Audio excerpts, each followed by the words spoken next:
to What's in the Box episodes of horror with Donna and Eric. I'm Donna, And I'm Eric. and today we're discussing The Shining, the 1980 movie with Jack Nicholson and Shelley Duvall, and the 1997 miniseries with Rebecca De Mornay, and I forget the actor who played Steve Jack. Weber. Steve Weber. Okay. Yeah. So we have those two here. Let me just. In the past, the reason we've done this is we've compared multiple movies to the book to see which one got it right. But I mean, before we even start, we know that the miniseries is going to be the one that's probably closest to the book, Yeah. simply because of all the backlash that the original movie gets from the creator, Stephen King. Yeah. But after watching them both, I kind of found myself thinking that the movie did a pretty good job with the book. So, It did. Obviously, the miniseries was way more true to the book. Um, but The Shining with Nicholson, um, I think some of the stuff that they didn't do was because of when it came out.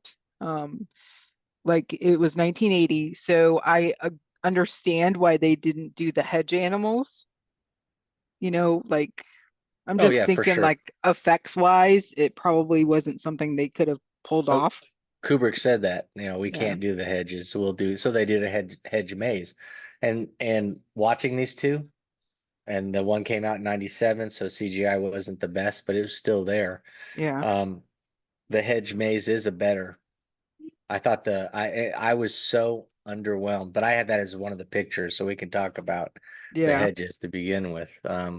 So there's two big things here. One, Stanley Kubrick was very hands-on, and he is a co-writer, and he's the director.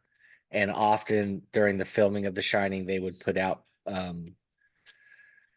that day they would have script pages, and sometimes multiple times during the same day, you would get new scripts for the actors for those scenes that they were working on. So that is really his interpretation of the original novel. The miniseries Stephen King actually wrote. So, um, he's hands on. He's Yeah. there. He was at the most of the thing. We already know that he hates a lot of the stuff about the original movie. Um, I didn't like the miniseries at all. No? I thought it was terrible. I thought, Yeah. well, it's broken into three discs. Well, three episodes, two discs. The first 2 hours was terrible.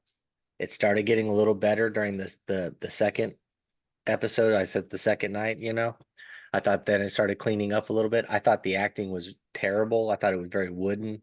I Hmm. didn't like the dialogue was kind of, some of it taken seemed like directly from the book. It just didn't, the characters, the casting, I did not like it. I wasn't a fan of it. And I watched it through, and then I started watching it with the commentary on.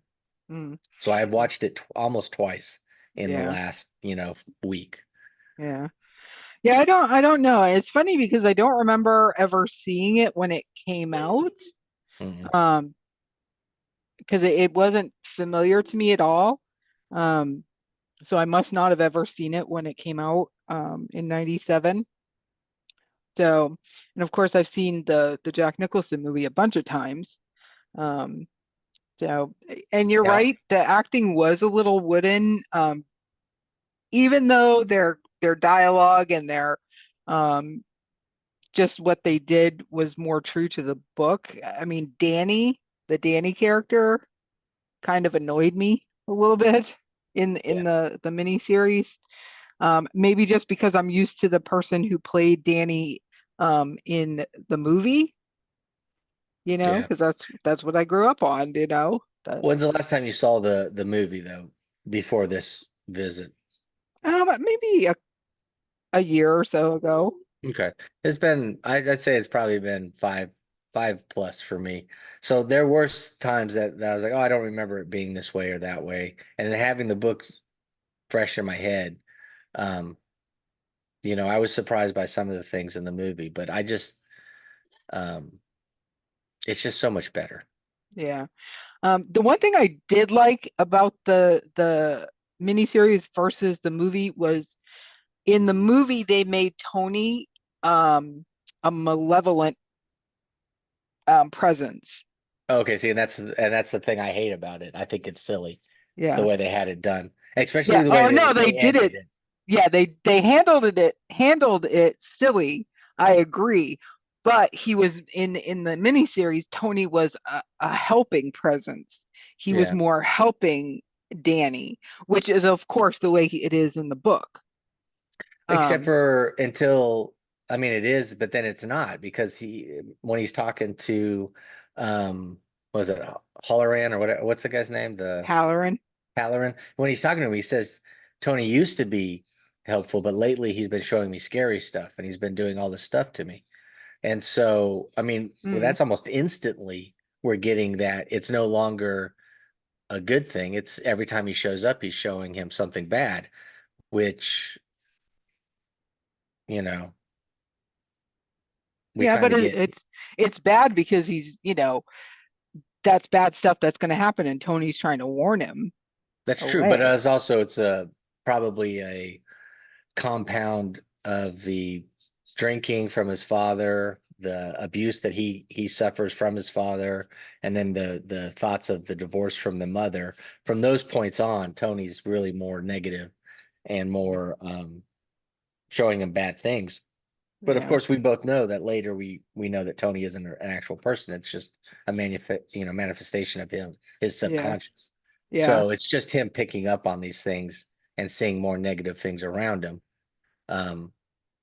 But yeah, they handled Tony really silly in the miniseries. Because he's floating and He's just floating there. and in the ending when you see him years later and it's him Graduating. and Yeah, yeah, it's Tony, Danny all grown up as Tony or whatever, the yeah, same actor.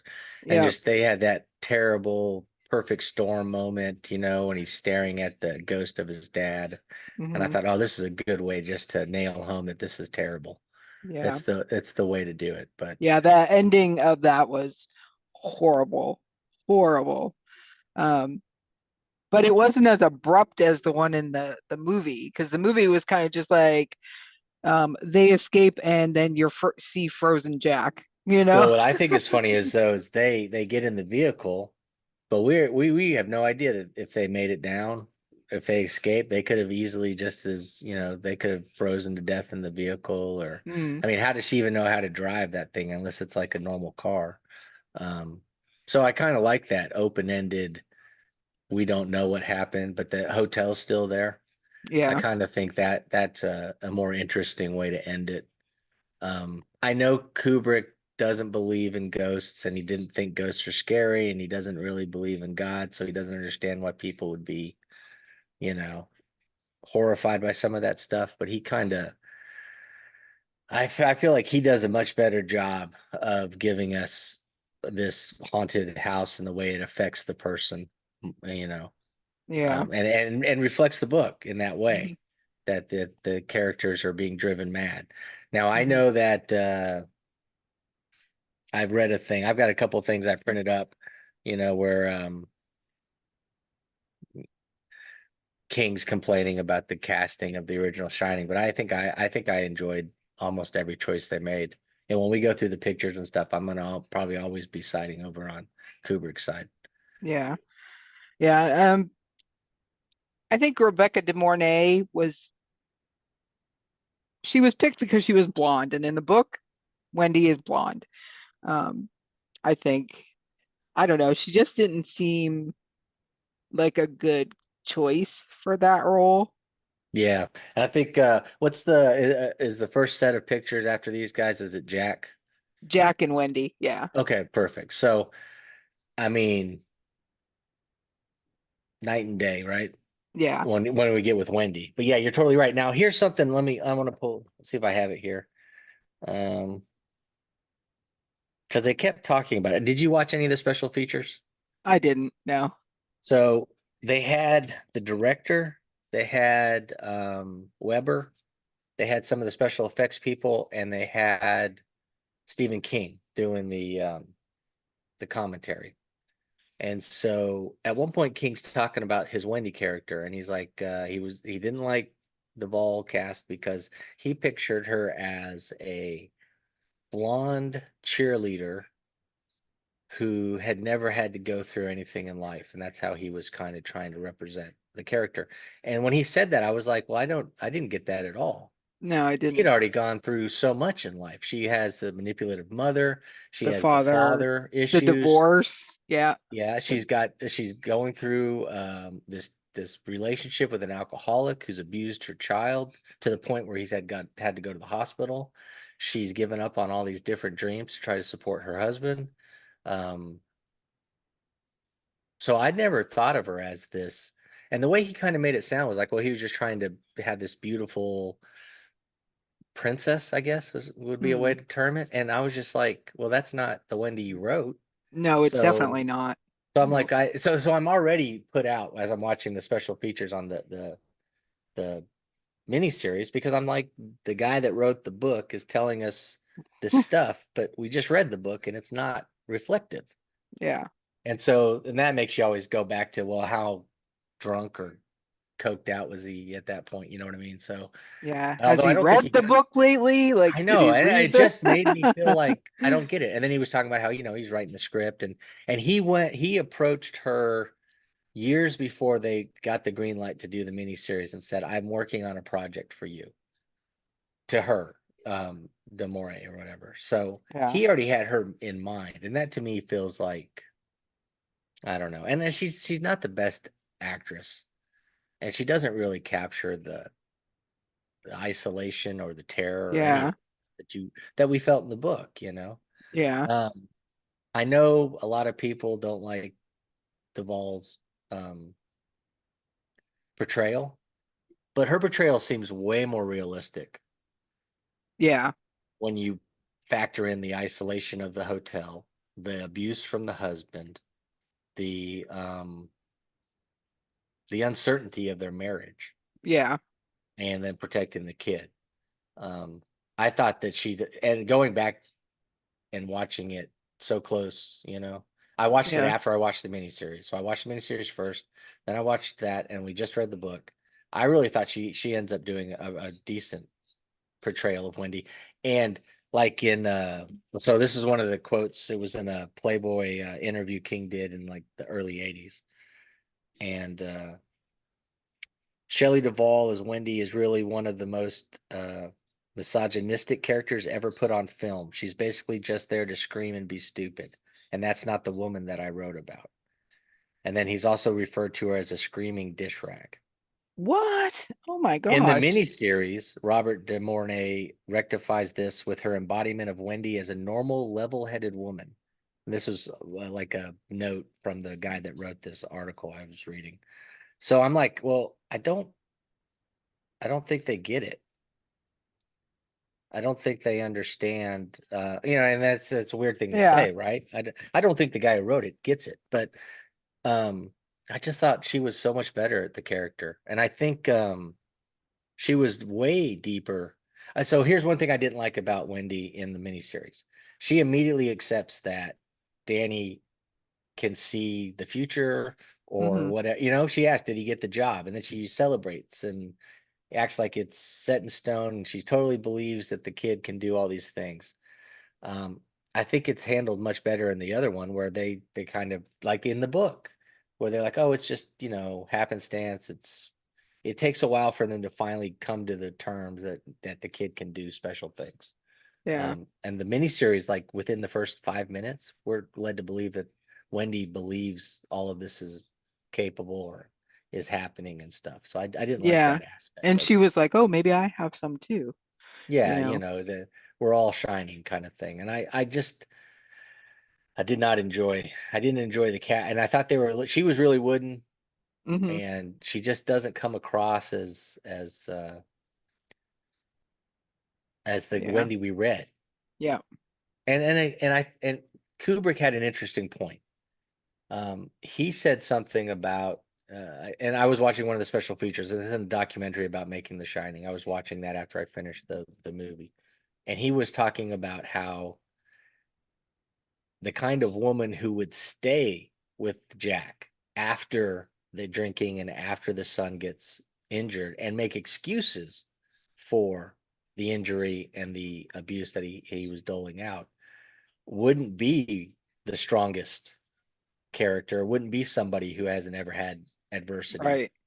It would be somebody that had already been through these manipulations and stuff, which is kind of what the character in the book was like. And so I was kind of dumbfounded at the way that Wendy was in the miniseries because I mean I found her to be really wooden and I found Hmm. her to be almost one dimensional.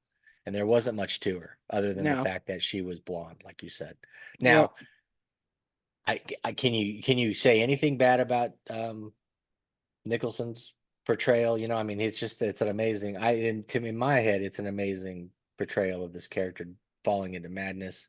Weber, he has moments where I Yeah. think it's interesting, but overall, he feels like a guy who's a comedian playing a part that's a little bigger than he is. So, Right. The only thing I liked between the two Jacks was at the end of the miniseries, just like in the book. I don't know if you remember when we were discussing the book, I said Jack towards the end reminded me of Gollum. yeah. And Weber actually reminded me of Gollum towards the end when he was basically transforming into the hotel. You didn't get that part in the movie Hmm. with Nicholson. So, but of course, I'm a big Nicholson fan. If you put Nicholson up against anybody else, no matter what the role is, I'm always going to pick Nicholson, Yeah, you what's know. funny is okay, so here's two things I think that these two films have done differently. And one of them, the miniseries, leans more towards the book. At some point in the book, Jack dies and is basically just the shell for the house to control to get to what they want, right? You Yeah. get that feeling in the miniseries. Hmm. In the Shining that Kubrick put together, this is a case of a guy losing his mind, cabin fever, pushed over the edge. Even though the house is doing it, I never felt like that character was losing control of himself um, in the manner of he's dead and he's just basically being possessed. There was no possession, you know what I mean? Hmm. There were times where you can see where, like when he gets hit in the face and his face is all broken open and stuff. Yeah. They followed the book closer in that aspect where it's not really because they would say that's not our dad, that's not your dad, that's not my dad, It's or the hotel. Yeah. yeah, you don't get that with this one. In the original movie, it is really a guy going crazy. Now, the hotel has a big part about it, and you do Right. get that little underlining hint that Jack has always been there, or some sort of representation of Jack has always been. Right. But and I kind of like that too. I like that because you know how I am. I kind of like that gray area where we kind of fill in a little bit of it. Not everything's spoon fed to us. Hmm. And the miniseries has more time, so they can spoon feed you a little bit more and follow some of those things. So I do think that's one thing that's a big standout is how they handled the hotel itself and everything. But yeah, I Yeah. just felt like Weber. Now I did read an interesting, or Weber was talking in the commentary where he at one time at one role he had done the thing where you lose yourself in the role and you really almost like Daniel Day-Lewis kind of it, Hmm. and he said he hated the way he felt when that happened. So he never did it again. And when in this performance, he's Jack, and then they say cut, and then he's back to being goofball Steve Weber. And I Yeah. wonder if that isn't why, or I don't know if that influences how it feels when we watch it, that you can kind of feel that maybe he's not all 100% bought in. At no Yeah. point do I feel like Jack Nicholson isn't 100% there, bought in, crazy Looney All the Tunes. time. Yeah. Yeah. One of the in the movie, one of the scariest parts to me was when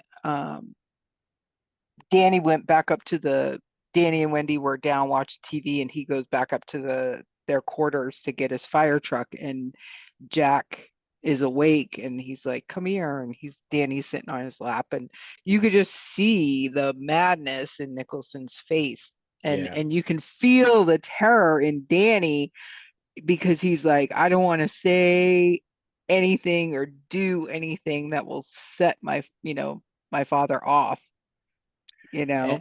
yeah, 100%. That scene is terrifying when you look at it. And it's terrifying looking at it as a parent because you can say, okay, this guy's ready to snap. But Hmm. as a child too, you can see, I mean, both of them were perfectly played where you could feel that negativity coming off of both of them. And it really just pulls you into that scene. Yeah, it is a terrifying scene because you're Yep. like, you're worried. Is he gonna, is something about terrible about to happen to this kid? You know, are we about to Yep. witness something we don't want to see? Yeah. And Yeah. so, yeah, he's Exactly. really good at doing that. I know what was there was another point I was gonna say. I do know that King um wasn't happy with the casting with Nicholson, and I've heard that in that article again, Steven Spielberg said that initially he thought his performance was over the top. Uh, But that's Jack Nicholson. right, but I think oh, and then that was the other thing that was the point I was about to make was King doesn't like the fact that it okay, here it is. Sorry. In the same interview about Jack, gradual descent into madness um, through the influence of the Overlook. He puts, if the guy is nuts to begin with, then the entire tragedy of his downfall is wasted. So that's what King was trying to say was that, oh, this guy comes across as he's already crazy. But as we read the book, aren't we led to believe that he's already crazy somewhat? Hmm. He's assaulted a child. He's sabotaged a kid in the same kid in the debate Yep. thing. There's a chance that they murdered a hit and run somebody, Yep. and so Alcoholic, you can't, damaged if his you son. You know damage what? his Broke his son, yep. arm. In the movie, she says he dislocated his shoulder, Shoulder. and but in the book, it's broke his arm. But I Yeah. mean, him going to the hotel. This is the last gasp effort of this man to save his life and his Hmm. sanity and everything and get back on track to become what he thought he was going to be when he was getting out of college when he first got with Wendy. Yep. So I found like that's a really bad argument too. I was like, this dude's already bordering on crazy town. Yep. Um, and the fact that and as we read the book, I thought it didn't take much of a push to get him to be crazy, within the book. So Right. I don't see why it would be that big of a push in the movies environment as well. Um, I think that's one of the problems with Steve Weber is that he isn't menacing at all. There is no, he's just kind of goofy, kind of a guy on most Hmm. everything we see him in, and there's no underlining. I just never got the vibe that he was ever anything other than the guy from Wings. And Yeah. that's a problem right there. Hmm. Usually it's fun when Robin Williams would do stuff like that, when we always thought of him as a comedian and a comedy force in television and stuff. And then he goes and does a drama and he's like perfect. You Yeah. know, we're not getting the same kind of acting here. And I Yeah. find that's kind of a bummer because they could have found somebody, maybe somebody less known that maybe would have been able to make the miniseries rise a little bit more. But I was disappointed with both their performances in the thing. Yeah. All right. So now we got Danny up here. I don't know. That I, kid from the miniseries annoyed me. oh God, yes, I'm so happy. I'm glad we're on the same page with him because I could not tell I thought they were making fun of us. Yeah. I like this is terrible. Yeah. Um, everything Yeah. about it was I don't know. I just did not. Yeah. This is a case where you're not rooting for Danny to make it. Is the Right. movie how bad it Yeah. was? I don't know. Yeah. He seemed like a know-it-all, show-off kind of kid, which Mhm. is not how he came off in the book to me. Um, the Danny in the movie was more a victim, we'll say. Yeah, He was a victim of his visions of the shining that he had of, his father, the hotel. the Danny over in the miniseries was kind of, he was a victim too, but he was more like, yeah, I know you're gonna kill me, but guess what? And he was more um dominant over his mother, Hmm. over Wendy in the movie. Did you get that? Yeah, he And wasn't near as hesitant or unsure of himself as he was in the book. He was very yeah, confident, just like you're saying. He yeah, he was, and that does that maybe ties into what we were talking about with Wendy, with her immediately accepting that he has these, powers. Then he's more confident with her discussing all this stuff. When right, we get the kid from the movie, he doesn't want to say anything, you right. know. Yeah, And he's like trying to protect, like he mhm, was in the book. He was trying to protect his parents. He didn't want to tell them about Tony and what he was seeing, and the lady up in the, he will probably, didn't want to say anything about the lady in 217 or 237, whatever, you know. mhm. and Um, and it was like watching a seasoned veteran, the Danny yeah, from the movie. It mm-hmm, shocks me that he didn't do anything else really. I yeah, think he was in Doctor Sleep as a like a just a in the movie, kind of like a yep, background character for a second, and I think he did one other thing. But I mean, the kid, he's got presence, mm-hmm, and I mean, you feel scared. You can the Tony when Tony comes up with him, it's kind of frightening the way yeah, he does it. And I also like the way they did it in a way because it makes you feel more connected as Tony is inside of him, right, literally. yeah, And then we later know that Tony is just a subconscious. But I mean, the way that they do it, you get more of a feel. It's not an outside force trying to warn him. It's all internal, and you get mm-hmm, that vibe. I just yeah, thought the kid was he's just it was just amazing yeah, to be able to pull up and to stand up to the other two actors, because I know everybody wants to dog on Shelley and for the performance and everything, but she's like an award-winning actress up to this yep, point and after. She's a yep, she's a big deal. Both of these actors are, and this kid is holding his own. I yep, thought it was hilarious that they almost have the exact same, car ride up yeah, film thing. The dialogue's close. And I wanted mm, to ask you both times and in the book, but both times in the movie, they bring up the Donner Party. And yeah, how did this not turn into some sort of cannibal movie? yeah, Because he obviously is laying it out for us to think about it. It's not the isolation and stuff. He's going out of his way to make sure that we remember that these people got trapped in the mountains and they eat each other. yeah, And then we never get anything when we actually get to that point farther. So I just thought it was funny that they both movies bring it up and the book brought it up, but then he never does anything with it. yeah, yeah. Could you imagine if this had turned into a cannibal Boy, that would have type been story? crazy. Yeah, I know that Yeah. would have been crazy.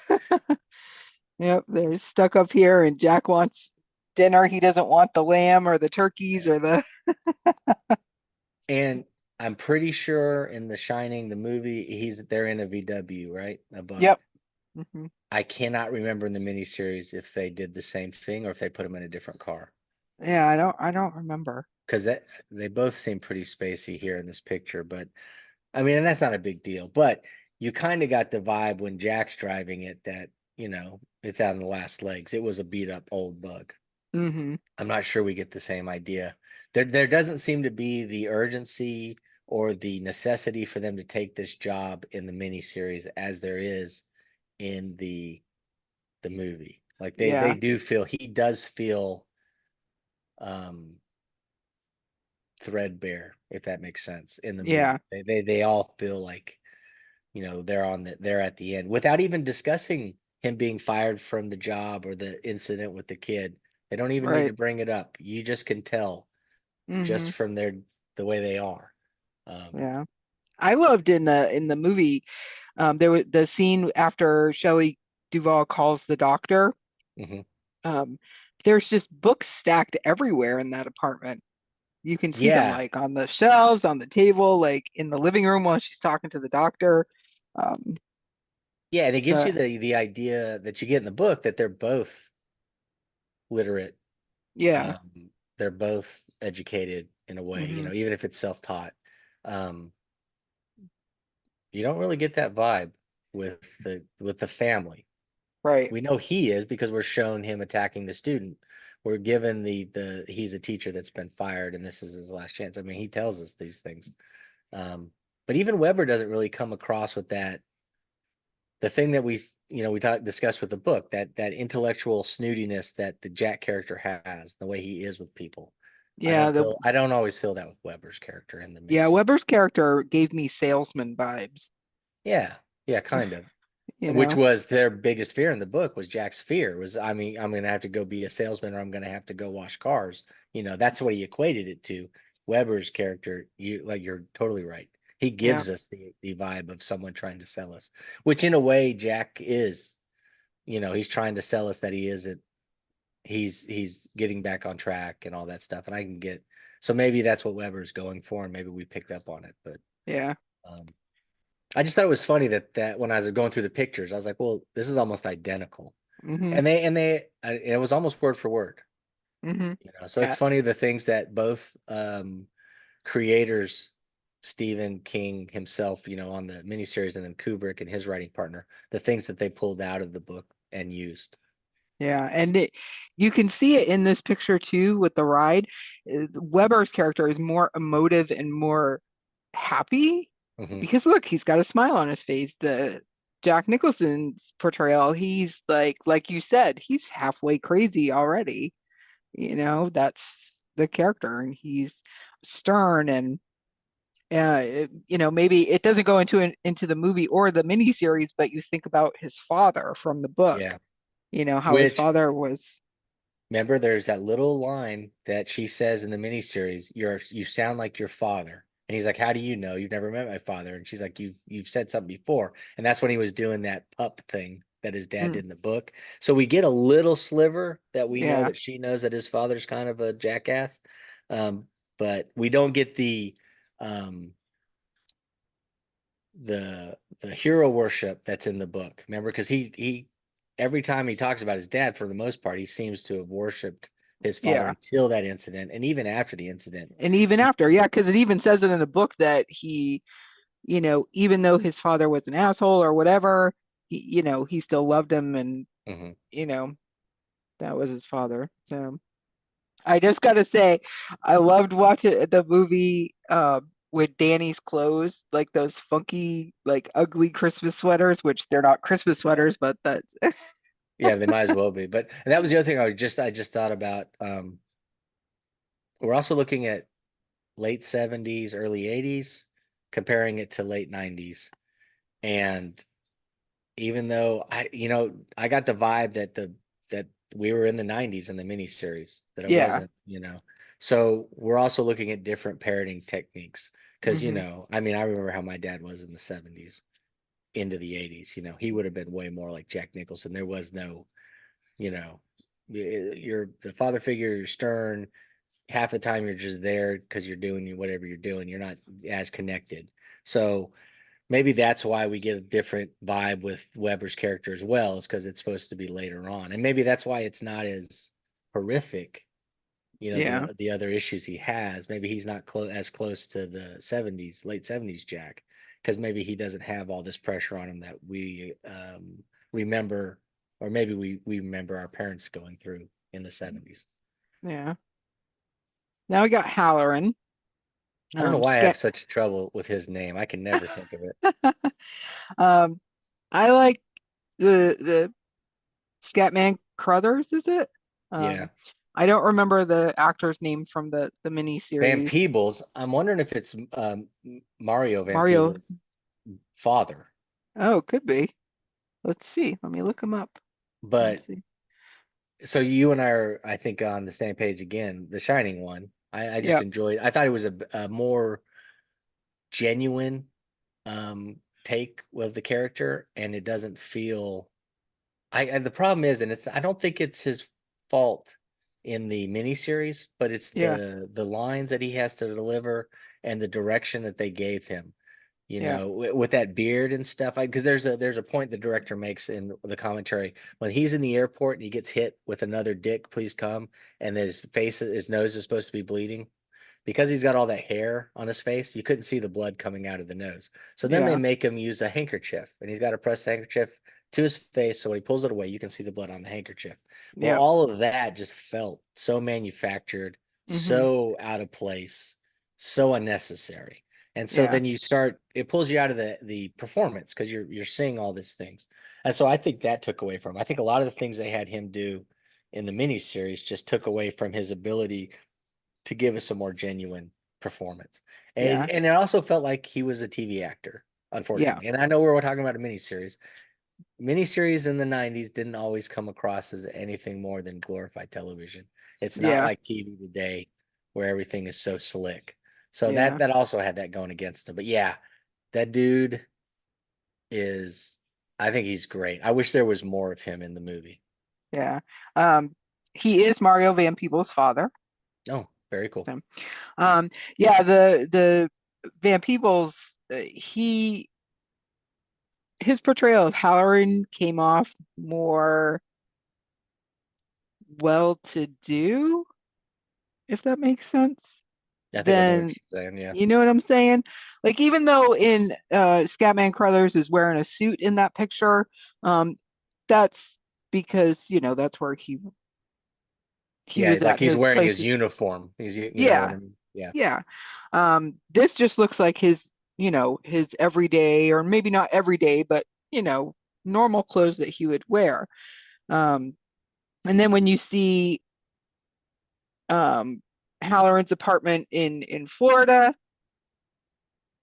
when Danny calls him, you don't get this sense that I don't know. I just felt a very disconnect from the actual character of Halloran from the miniseries. Hmm. Um, so I don't know. And it was just too at the end when they're at Danny's graduation. I just Yeah. That it that poison in the well for me. That kills a lot of it. That yeah, yeah, last 5 minutes. yeah, it just seemed like he was too.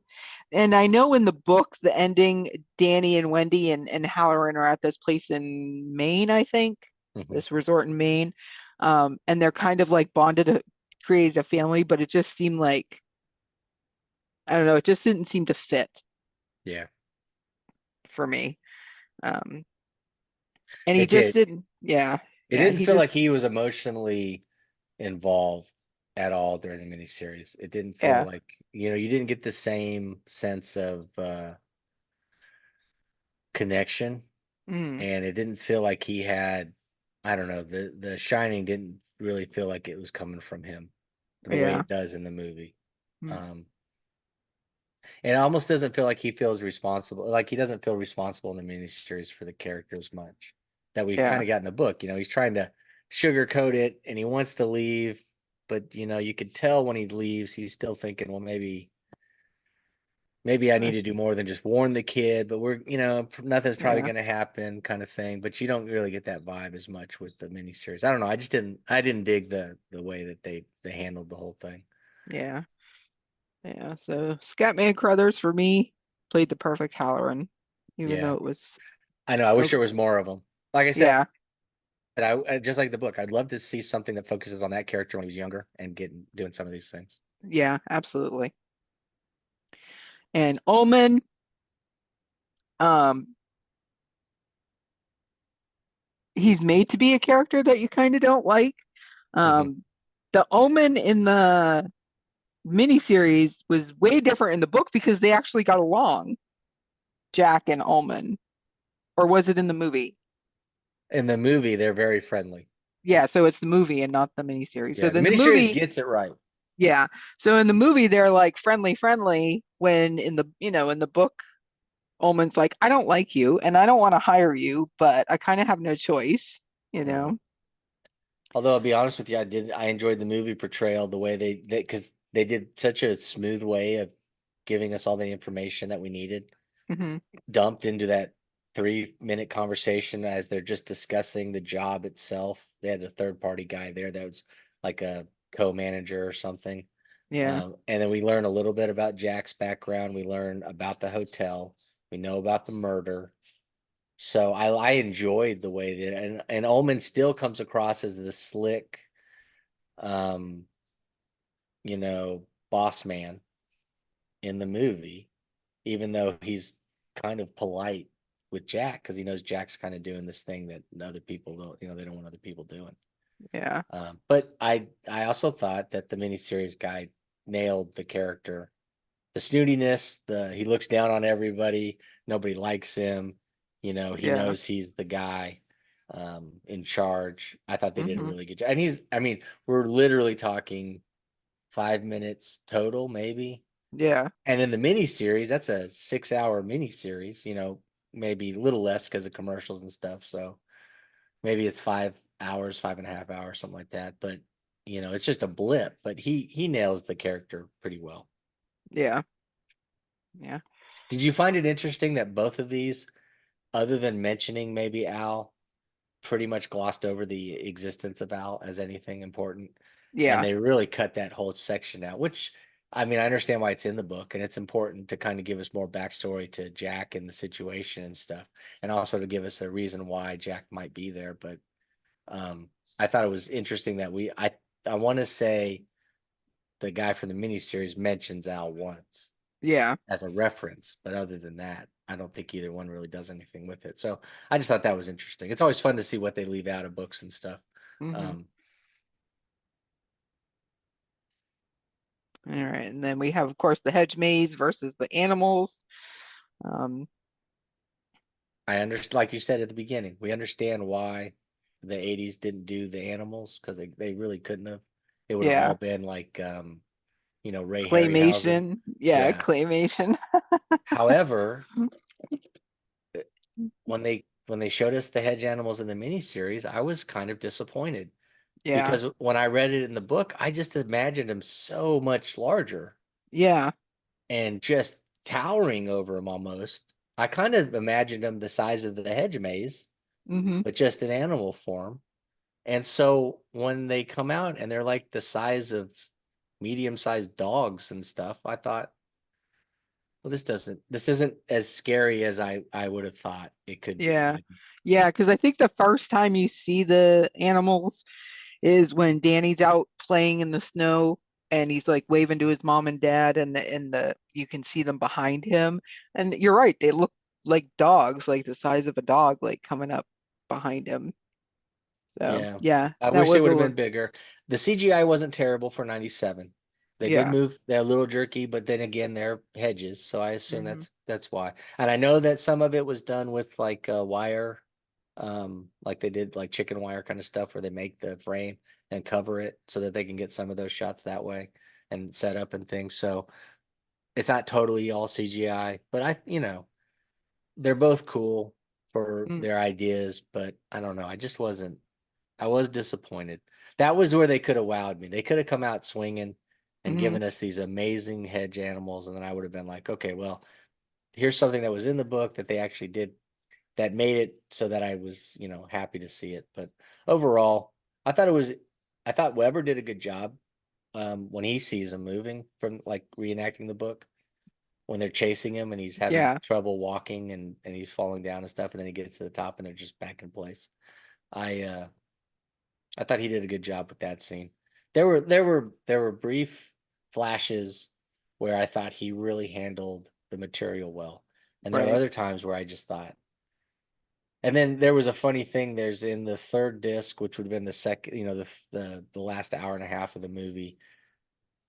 Stephen King had this weird throwaway line in the commentary where he was complimenting Weber because he said Weber. It was during the scene where Weber's drunk and he's talking and interacting with the ghosts, and then he's interacting with Wendy.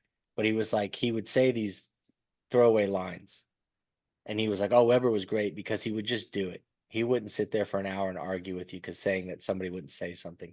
He goes, he said he was literate and he would do what was written on the page, which I thought was a weird compliment. But um, so there were times where I guess Weber did, do exactly what they wanted to do, and then maybe that's why maybe the performance isn't as great, is Yeah. because maybe he's just doing what he's told to do the what whole he's time, told and to it's do. not stretching out any of those acting muscles. I don't know, but Yeah. The maze in the movie is one of the reasons why I will not ever go into mazes. I do not do corn mazes yeah, at Halloween because we have a ton of them around here. I just will not go into mazes because I just remember as when I saw this as a child, like they do that whole where Jack is looking at the model hmm, and then you kind of like it like zooms in and you can see Danny and Wendy walking and they're like really tiny. I remember, always thinking, even when I just watched it like a week or so ago, for this, I'm like, how are they ever going to find their way out? Like how do you ever find your way out? I thought the And same it, thing. you know, so it's And like never. And it's funny, somebody told me like I don't even know when, like 100 years ago, that if you're ever in a maze, you take your left hand and put it on one of the walls and you just follow and that will get you out. So I find myself every time I watch The Shining going, put your hand on the left hand on the wall. Like I don't know if it's true or not because I don't do mazes.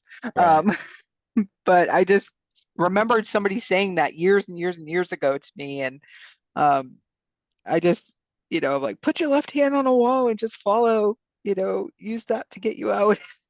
Yeah, because You they are gotta, very nonchalantly walking through this maze before the yeah, snow. So yeah, yeah, no, I'm 100% with you. The maze, it's terrifying in its scale.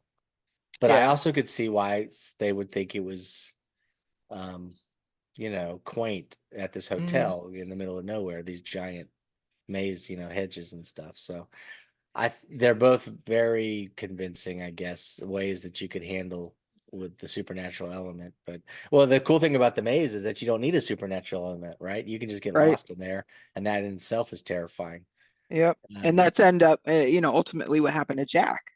yeah. He he froze, because he got lost in the maze. And I loved the ingenuity they gave Danny to Mhm. he's running through the maze, and then he stops and he backtracks in his own footsteps and hides. And then when his father passes him, because now he's like, because of course Jack is following the footprints in the snow, and then he's like, wait, there's no more footprints. What happened? Yeah, it's a smart kid. Yep. And of course, you got to go with the axe. Right, that's always terrifying. And Yep.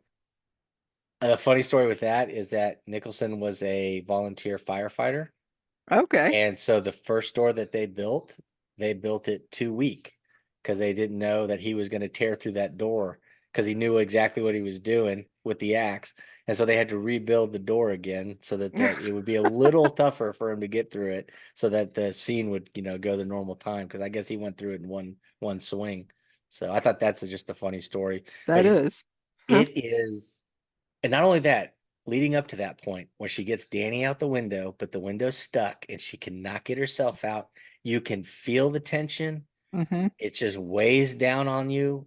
The whole scene, he's on the other side and he's doing, little pigs, let me in kind of stuff, where you can kind of see that he is completely bonkers. And then the whole scene is just such a perfect slice of terror Yep. through from both characters. And poor Danny standing at the bottom of the hotel, waiting for his mom to get out, and her having to finally tell him to run and hide, and then going through that. I didn't feel the same level of anything when he's hitting the thing with the big. I did like the fact that they stuck with the book and I guess Hmm. did the croquet thing, the roque or whatever. Uh, Yeah. the ball was interesting, because I thought that was funny because the ball tripped her that one time when she kind Yep. of rolls in her path and she slips on it. And then she also uses it to escape from being locked into a room, and then also uses it the final time against his face to get him Yep. to chasing. Yeah. I did think that was an interesting back and forth, Hmm. but in reality, I think they handled it a little bit better in the movie because she's just I don't know that she it just doesn't feel natural in the miniseries Yeah. as much as it She does. Shelley Duvall is like she is terrified. You know, she is just, I mean, look at her face. Hmm. She's just terrified. I was, I crack up at her outfits though in there, you know, Yeah, the they're so 80s. man, it is terrible. You're like, Yeah. oh, people made these choices. They actually sat down and said, I'm gonna wear this today. And I But look good today. yeah. But and I think there's a strength in her character that she goes and gets that knife, that she's there to protect her child. She gets her kid out of the harm's way. She's trying to escape herself. She's already isolated. I mean, you feel everything that a normal human would feel with her portrayal. Yeah. And I know a lot of it was simulated through Kubrick's mistreatment of her and basically gaslighting her for the entire performance and making her doubt everything. And she mirrors the character perfectly, with Hmm. those things that's going on off camera. But, and then when he gets through and he gets his hand and she lashes out with the knife, because that was my biggest thing is here's a person who's not really trained to use a knife in the book and in both of these performances. And, unless she gets lucky, there's a good chance he's going to get the knife away from her. It's Yeah. not like she has any skill of what she's doing. So, Yeah. um, so they tried to make the Wendy character in the miniseries a little more, I don't want to say butch, but a little more, she's fighting back, she's Yeah. they need the house to like stop her. That chair slides across the room and trips her at one point. Yeah. It just felt a little more, I don't know. Like, I guess that's what King wanted, but it's not the character I read in the book. No, definitely not. Grady and the Lady in the Tub. Um, Okay, so the miniseries did get that better because they have better special effects. Whatever the yeah. makeup artist did here, she's terrifying, Yeah. you know. Yeah. So, you know, as with everything we've discussed, I watched this movie way too young, you Hmm. know. Um, and the Lady in the Tub was very terrifying to me. Um, it just was crazy, gross, and I don't know. So I think even though the special effects are better in the 97 because it's 1997, I'm still partial to the Lady in the Tub from Yeah. the movie. You know, just because of that initial response I still feel as an adult because I watched this movie as a child. Now in the movie, do we get, and I don't know why I'm not, for some reason, we know he goes to the room many times, goes to the door. I don't think we ever see him actually go into the room, right? And then later he just shows up and he's got the marks. Marks. And then Jack goes into the room as well. Right. And Yeah. then we get that perfect, retelling from the book where he sees the shadow behind the curtain and then the woman comes out, But then Yeah. she's a beautiful woman when he initially Hmm. sees her. And then Yeah. he kisses her and then he pulls back and then she's all covered in, rotting flesh and all that stuff. Yeah. I kind of dug that more than, but the miniseries did get that right. The kid is in the room with the lady in the tub, and there you do get a little jolt of, is this kid going to ever figure out how to open this door? As he's Yeah. just, just like the book. So Yep. I think that's one thing both do really well. Yeah. Was the fear of the room, 217 and 237. They both of those rooms were terrifying, and I found that to be one of the better parts of the books too. I really enjoyed the way you feel when you're reading about those when both characters visit the room. Yeah. Yeah. For sure. The only thing that was different was, if I'm remembering correctly, in the book, the lady in 217 was the old lady, the cougar lady, Yeah, and she took a lot of pills and died. But in the miniseries, they had her like cutting her wrist or something. right. And for some reason, I thought that maybe she did cut her wrists. I thought she took a whole bunch of pills so that she wouldn't stop herself from cutting her Hmm, wrists. maybe. Maybe I'm Because just not usually, remembering that part of the yeah, but book. the lady in the movie doesn't seem to have done anything other than just died in the tub. So maybe she just Yeah, took. there's no explanation for her at all, like how she died or And whatever. I kind of like that because there wouldn't be an explanation in these hotels of these quote unquote ghosts, that are in these hotels. I mean, they have their stories and stuff, but there's always going to be some that you don't know about that maybe you Yeah. stumble across. Grady, I mean, he's there, he's important. I thought it was weird in the miniseries because they had so much more time that they didn't separate the bartender with Grady. Right. Yeah. But you do get a separate character in the movie. But Hmm. I thought both of them were very, they're very good at what they're supposed to be. It's just the last caretaker who murdered his family and took his own life. I do think the miniseries, and I wasn't in the book, so that's probably why it's not in the miniseries. But those girls, they add to the movie so much, even though it's just a few Yep. seconds. Yep. Maybe a minute total when you add everything together. The image of them when Danny shines on that hallway and they're dead and there's just blood everywhere. It's Hmm. important. I mean, it really adds to the terror you feel watching it through, with Danny as he's going through all this stuff. Yeah. Yep, for sure. And the dog man. Okay, I had forgotten this scene here when Yeah. when Wendy's like moving through the hotel. I was like, "What's going on?" Oh, okay. And then it's like more in the book because in the book it's all about, you know, Them having Derwent. yeah. Yeah, Derwent. I'm assuming that's who that gentleman in the tux is, um, being some kind of, kinky person, Hmm. whatever. Um, and in the miniseries, it's just uh, a malevolent person, you know, in the In a costume. way, but they also remember at that one point they have him berating a guy on all fours, acting like a dog, walking Mm, around. yeah, So they true. do have a little bit of it, and they do make a little mention of the deviant nature that guy had Hmm. when he's looking at the scrapbook. I'm pretty Yeah. sure. And so, yeah, here's the other problem. So we watched The Shining, the movie, and a lot of it sticks with you for a long time. Things that Hmm. we've gone over.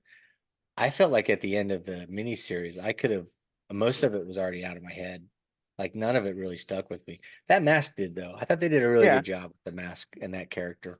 It was more werewolfy though. Yeah, for sure. I mean, are you getting Silver Bullet vibes there? Because I totally am, you Yeah, know. right. Yeah. And I guess the old dog man in the original looks kind of more like a bear, but Mm, what we get what they were going with, and it was. Can you imagine not have reading the book and then just going to see The Shining and then seeing that scene? You're like, what's going on? So it yeah, is nice to know kind of what's going on by, having had that book just read. So yeah. And the ghosts, and we got the girls, which, like you said, they added so much to the movie. Um, yeah, I just and threw a few scenes because we got the yeah, bartenders different. And yeah, I thought the totally. interaction, I think both of them, they were kind of the same. And it was just like in the book, the inane chit chat that Jack has with the bartender. I Yeah. thought all three did, they all kind of captured it. So it's Mm, not too bad. But he's just so personable in the movie mm-hmm. when he's drinking and he's with these people. It just really, and you can see that little bit of madness shining through Yep. his eyes. He's just such a good performance in my mind. And I just threw the Tony because I mean Tony, he's floating by a sign. There was to give us Yeah. the idea that he's not a real flesh and blood person in front of him. But it just, I don't know. It just I thought it was a bad way of doing it. Y- yeah. It definitely didn't work. And of course, the Um, band leader. You hmm. recognize the band leader. Oh yeah. Yep. He's in Absolutely. every movie that he's okay, like he's rubber stamped. I think he's in right, most of them Yep. at least. Yeah. It's kind of Different like parts of them. um, I want to say Edward Lee, but that's totally not it. The Marvel movies, Stanley. Oh yeah, Stanley. Yeah, Stanley's like in all the movies.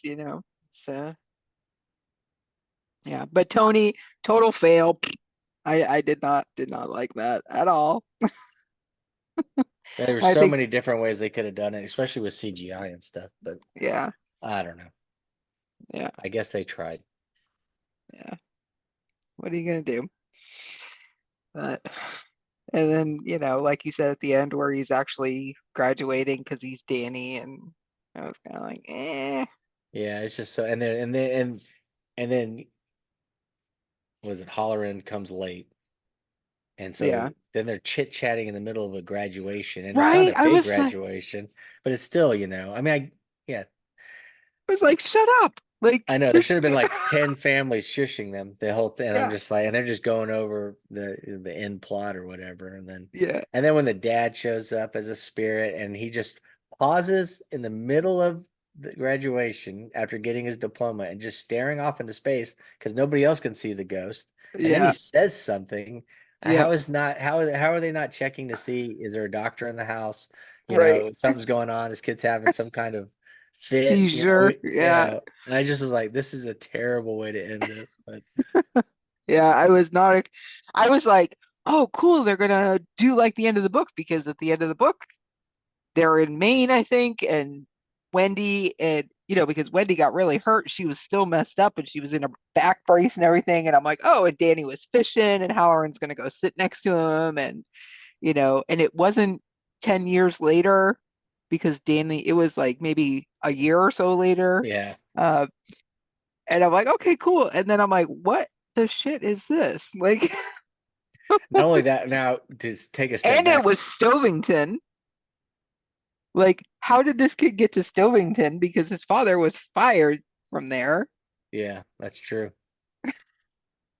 Like, why would they even go back there? Why would they even let this kid in there when his father beat the crap out of another student back in the day, Yeah, and not only that, the guy that got him the job at the hotel, and then he does all that crazy stuff in the hotel, that guy's not going to be looking to do any favors for the family. Especially since they blew it up, Yeah, that's the other thing. And you then, but know? I will say that is one thing the miniseries got right, and was also surprising they were able to get through whoever is in charge of rating system for television or whatever, because he does some damage to Wendy in that miniseries. He does Yeah, connect on a few different things. So that is something that I thought they did a good job on. yeah. So she's more psychologically damaged in the movie than she is physically. Physically, yeah. Yeah, for sure. But again, well, maybe that doesn't even, I was gonna say it was 1980, so And there's that a was lot a of he slashers and stuff, I was and gonna say he wouldn't have yeah, Kubrick wouldn't have even blinked if he wanted to have her butchered. And when yeah, he'd already done a lot of stuff. So I yeah, think it's just an interesting take on the two. So yeah. But so I gotta give, 5 stars to the movie, even though it doesn't really follow the book, and I got to give 3 stars to the miniseries, even though it more closely followed the book.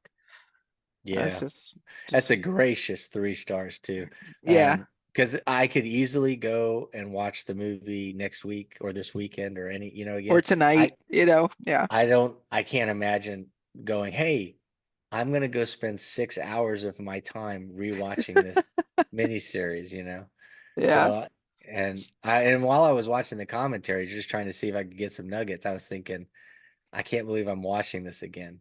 I don't have to listen to it, but I'm still watching the scenes break down as they try yeah, and explain and justify why they did certain things. But I was like, I just can't imagine going back to it. But the movie is just watching it recently, it made me think, oh, okay, I need to bump this up on my top 5, top 10 list.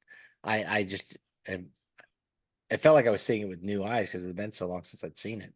yeah, Maybe because we've been doing this more often, watching movies and talking about them and stuff, that I was watching it maybe with a closer eye than I have normally been doing. So I yeah, really enjoyed it. Just some of the choices, I mean, I'm a huge Kubrick fan, so I already think that a lot of the stuff that he does is just amazing.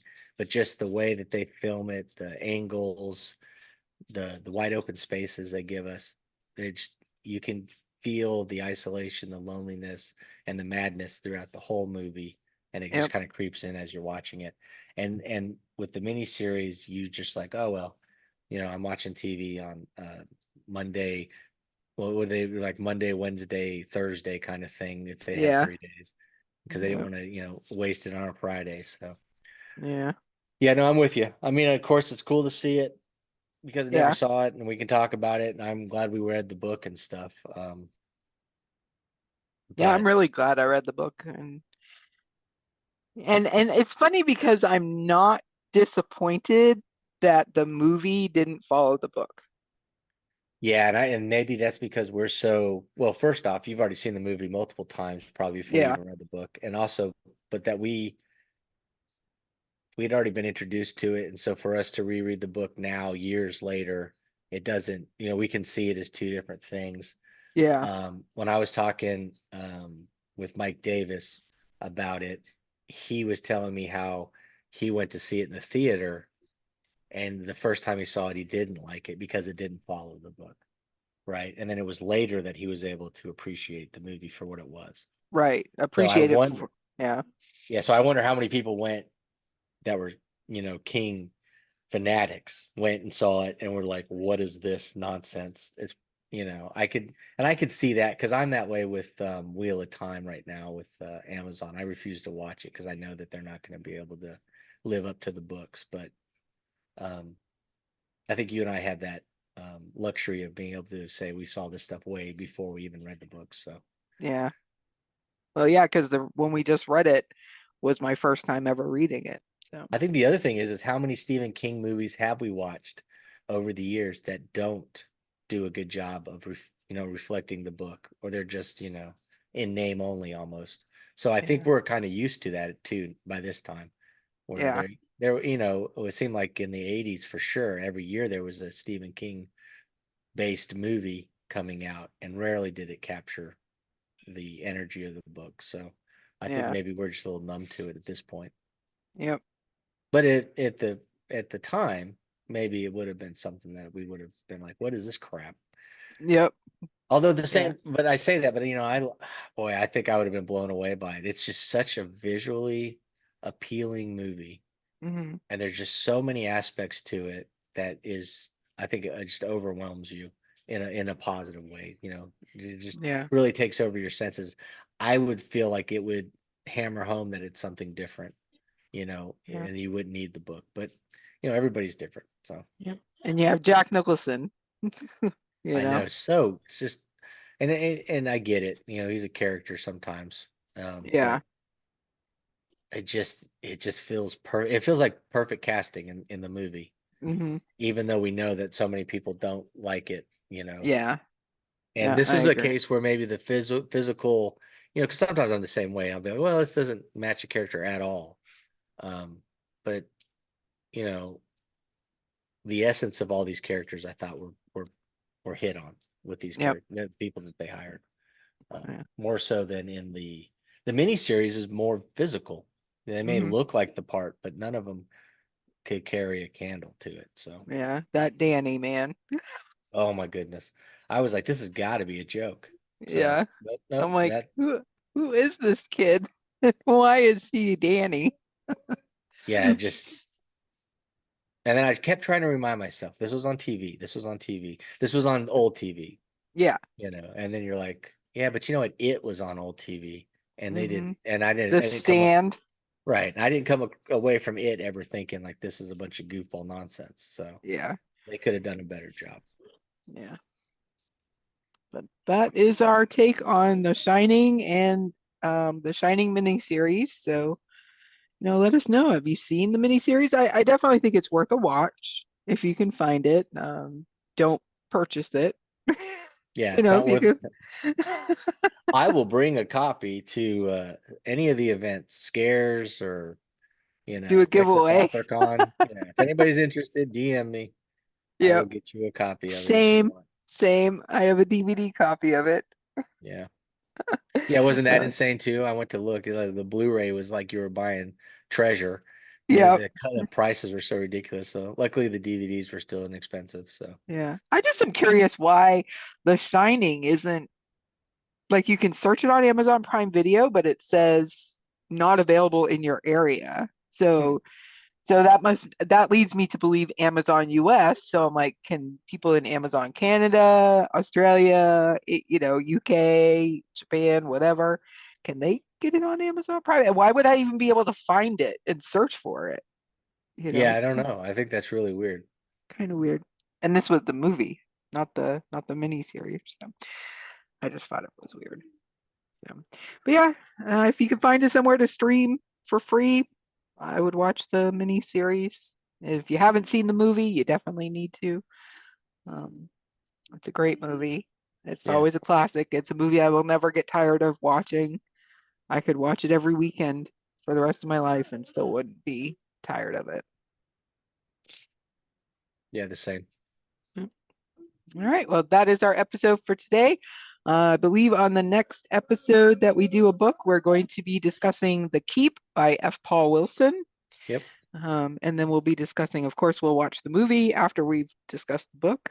Um, and I'm really looking forward to that um, discussion because the movie's always been a favorite of mine. So, This will be my first time reading the book, so yeah, same for me. Yeah. that'll be fun too. Yep. All right. Well, thanks for tuning in, and we will see you on the next episode. Take it easy.